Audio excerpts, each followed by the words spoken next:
Hello there guys, what is going on? Son of Chelsea back here again for another edition of my team selector ahead of Chelsea's game against Leicester tomorrow in the Premier League. It's a massive game, especially for the race for top four, and it's a really challenging game. Leicester have been incredible this year, so it's going to be a massive test. Just before I go into my team and talking about the game, no signings. That's what is confirmed by Frank Lampard in his pre-match press conference.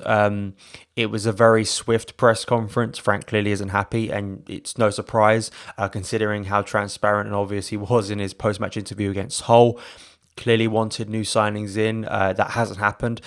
And the other shock for me is Olivier Giroud is going to be staying at Chelsea, which for me is absolutely stunning. That was one deal I think we all expected to happen. My video, Let's Talk Chelsea, last night, I was basically saying farewell to Giroud because I thought a deal was obvious. That was going to get over the line, but it hasn't because Chelsea haven't brought in a player. Of course, there's major frustration about this, Chelsea not strengthening, and now it's all about top four, and these next 3 games are so vital for top four.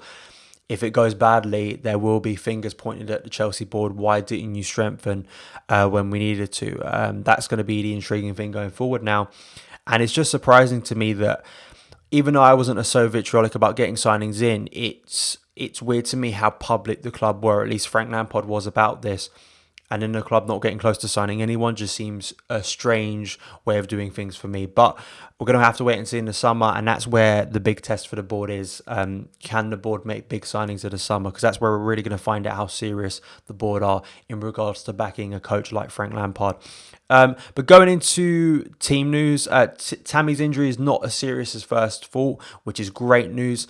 Matt Law did write an article earlier in the week saying that the club could ask Tammy to play through the pain barrier, which sounds very worrying.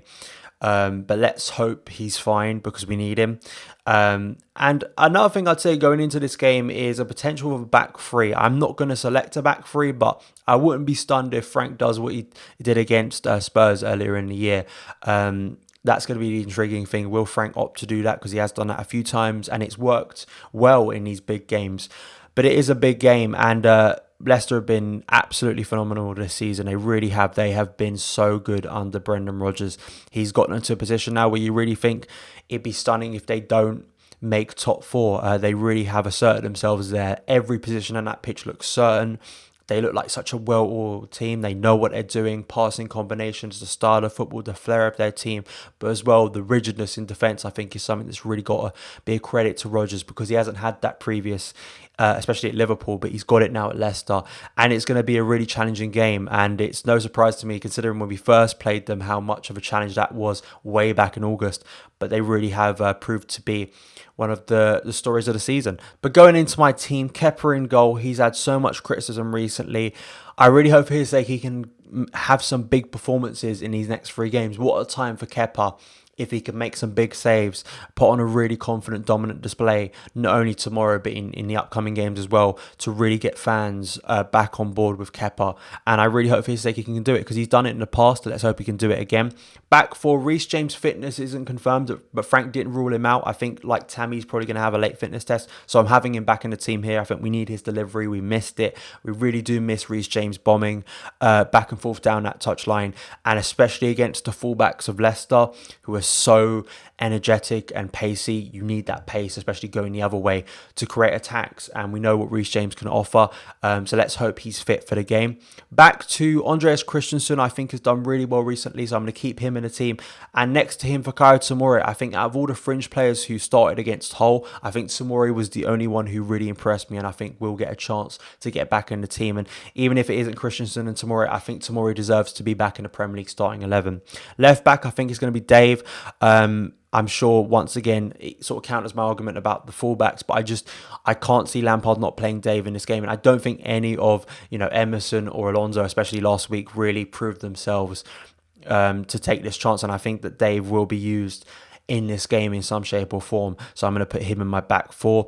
Midfield 3, Jorginho, Kante, Kovacic. We know this midfield 3. I think it's, very important. And also, I think Mason Mount just deserves a rest. I think he's been so fatigued recently. He played as well last week.